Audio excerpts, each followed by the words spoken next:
BetOnline is the world's most trusted betting platform and your number one source for all your sports betting action. Baseball season is in full swing, and we're into the home stretch for NBA and NHL playoffs. And there's more ways to stay in on the action with the latest odds, news and scores, even live in-game betting while the games are being played.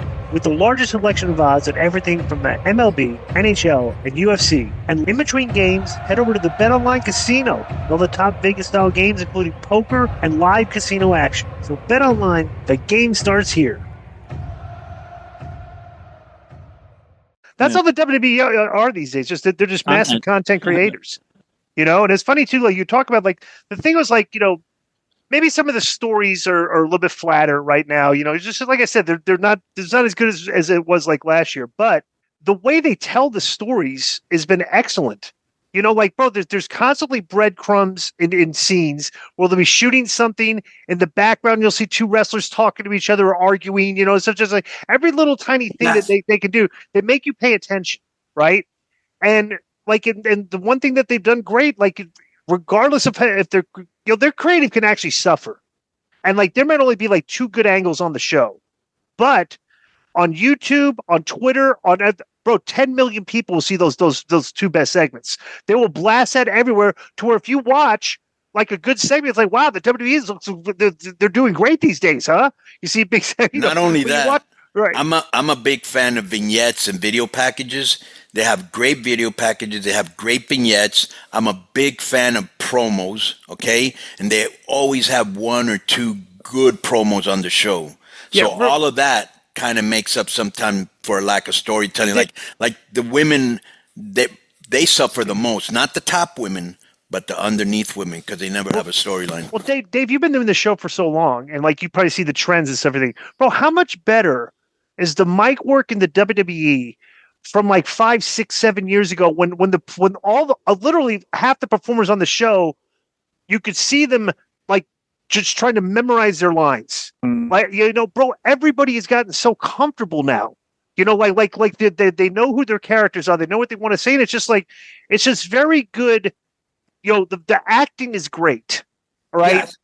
The storylines may not be that strong, but they try to like make the best of it with the way these guys talk. But like, you know, it's night and day from what it used to be. Like, bro, we'd watch shows and be like, what a terrible interview this was. What a terrible vignette this was. What a terrible, like, bro, you don't really see that much like that on their show. Everything, every video, every vignette, and every promo is usually like at least a B and oftentimes an A. Like on a scale of A to I F, totally agree. Like what you were getting 6 or 7 years ago was a lot of the wrestlers pacing back and forth.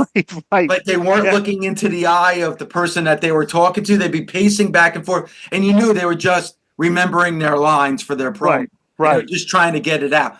Now you actually see the emotion in their face. Like you could feel it. I'll even use the example of Pat McAfee. Pat McAfee's promo I thought was outstanding. Yeah. Right. Like the emotion. Now, so much so that people applauded him twice during it. Yes. Yeah. Yeah. You know who else that did an excellent job? Lyra Valkyria. Yeah. Like I thought her promo was outstanding. Well, the best thing she's done so far.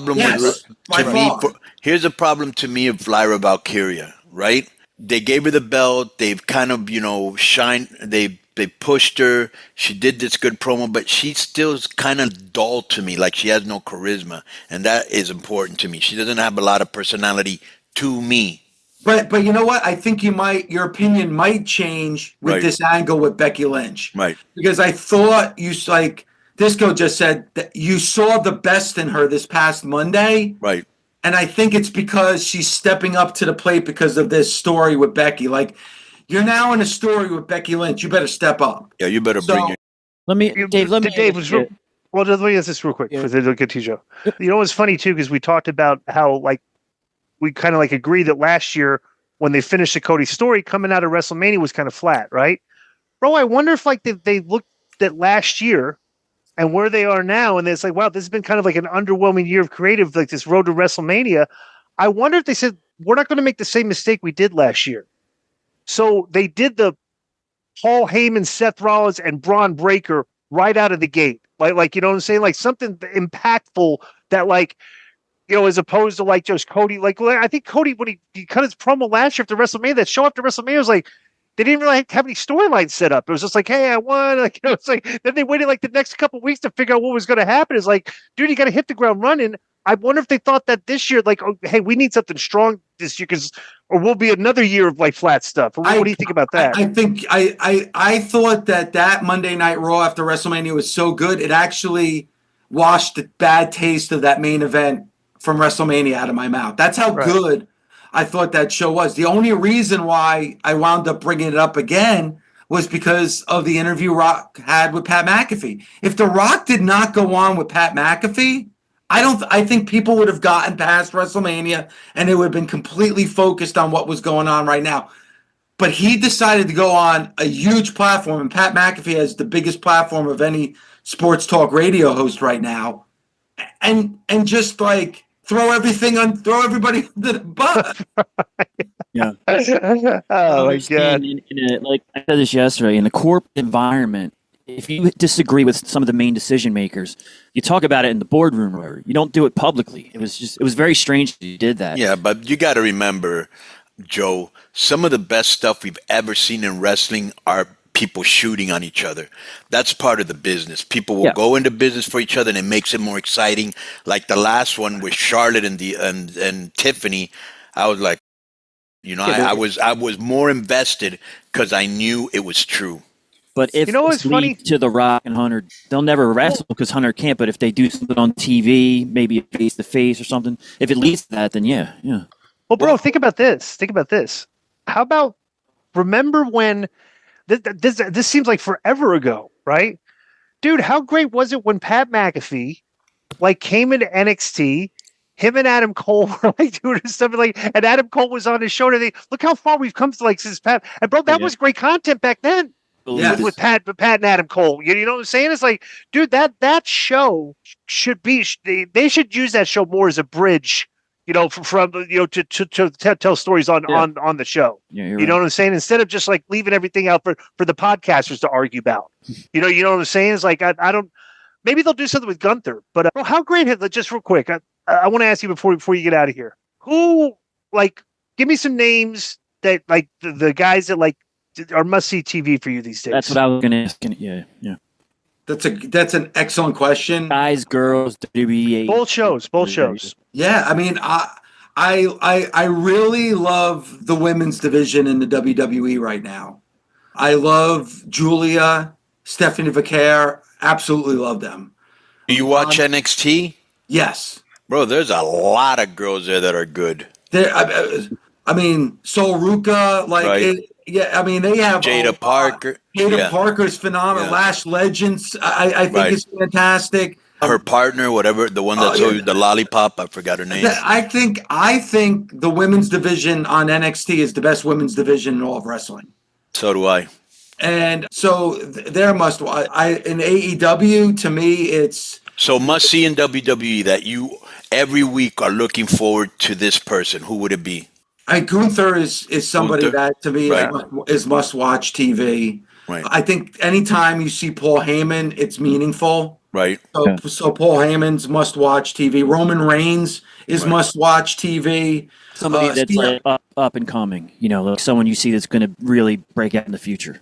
I really think, and we just talked about it, I think Lyra Valkyria is really going to show us something in this story with Becky Lynch. I thought in the war of words on Monday Night Raw, she won.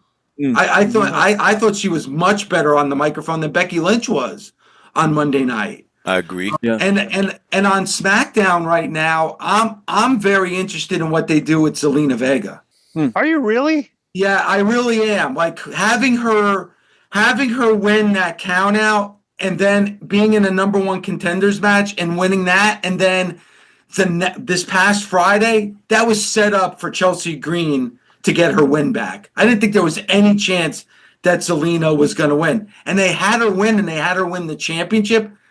And her journey, and she was in New York City today to show, she lost her father in 9/11. Right. So she went to the memorial today to pay tribute and to show that championship because it was her first, WWE singles championship. I'm interested to see where that goes. Let me tell you two things about that. I'm hoping now that Chelsea lost, they put her with the upper echelon of women because she belongs to go there. I think she will. Well, bro, we talk. Tell me what you think about this. We talk about. Well, let me finish them real quick. Number two, let me tell you what I liked about the Selena thing, because WWE shows its wrestlers that if you wait long enough, they can't push everybody at the same time. You will get rewarded, and she's not the only one they've done this with. Okay, and I don't like when wrestling's predictable. I like to be genuinely surprised, and I was. Yes. You know? Yeah. I'll tell you, I was not a fan of this. Let me tell you why.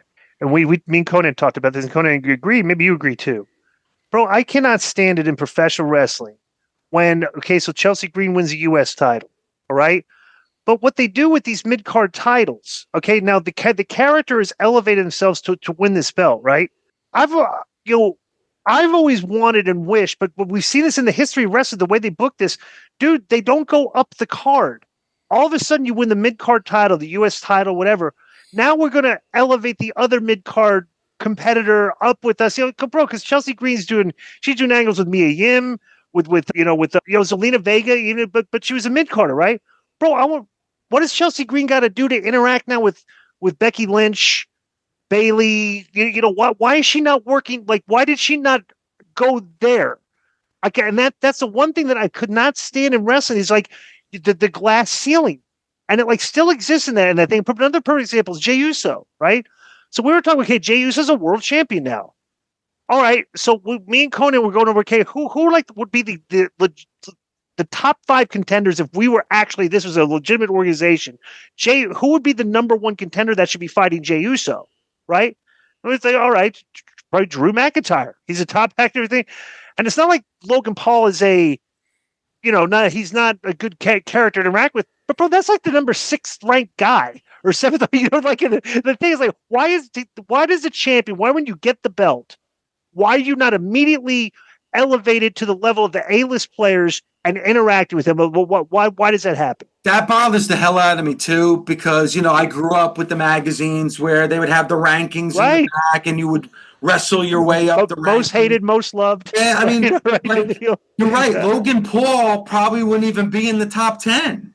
Right. Like, so why all of a sudden he barely wrestles. All right, he beats AJ Styles. Now he's the number 1 contender for the world championship. Because you said ridiculous. It before, star power. It's and that's really into star power. Yeah. I think TKO wants the star power to attract fans from the outside to watch the WWE, and I feel like that never works. I don't think bringing in stars from the outside brings in new viewers. I actually think that you do it with storytelling, you do it with the roster that you have, you do it with the personalities and characters that you have on weekly television. Because if you don't have them on weekly television, then how is that gonna boost your ratings week after week if you're not gonna see those people on your TV screen? I'm almost I almost think that, like, for example, obviously I do think some people come to watch because they want the curiosity factor, right?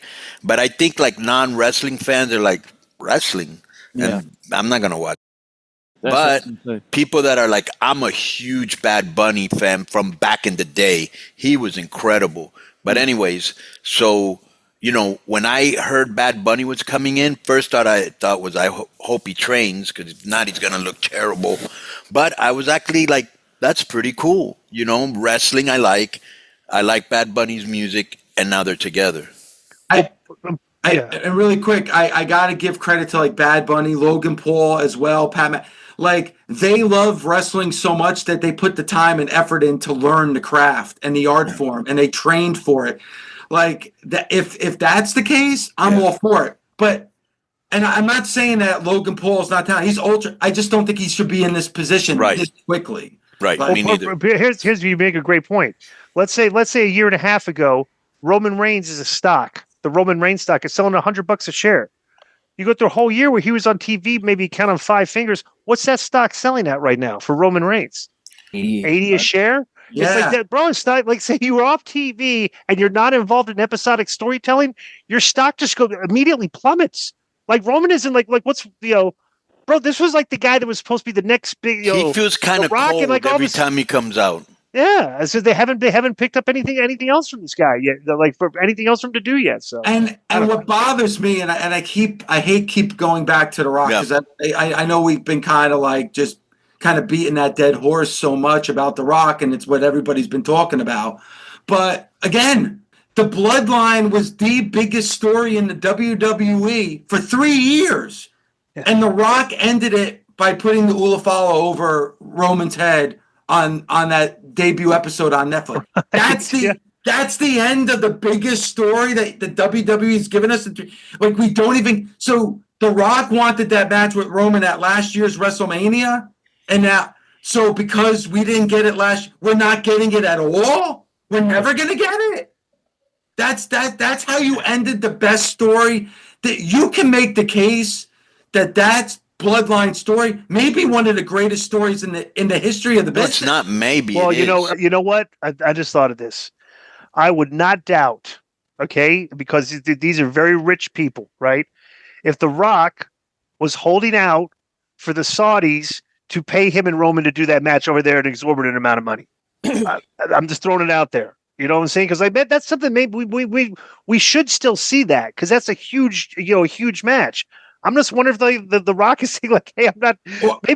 Maybe the Rock thought, whatever match I wrestle in, I'm going to make more money in Saudi against whoever I wrestle against, and I'm just going to wait to wrestle there. Or maybe he might be like, you know what? I wanted to do this match. I had the time. I allotted the time. I took a break from my movie career to have this match with Roman. You didn't give it to me. You're not getting it. Right, yeah. Can I tell you something? So you're not a big UFC fan, so you probably don't know who he is. But the guy that The Rock is portraying, Mark Kerr, in his new movie, now you know what he looks like, Disco. Bro, The Rock looks just like him. I was pretty amazed. With the makeup it did, yeah. Yeah, with the prosthetics, the hair, everything. He looked just like him. I want to see that movie. Mannerisms, his facial, everything. Yo, what's up?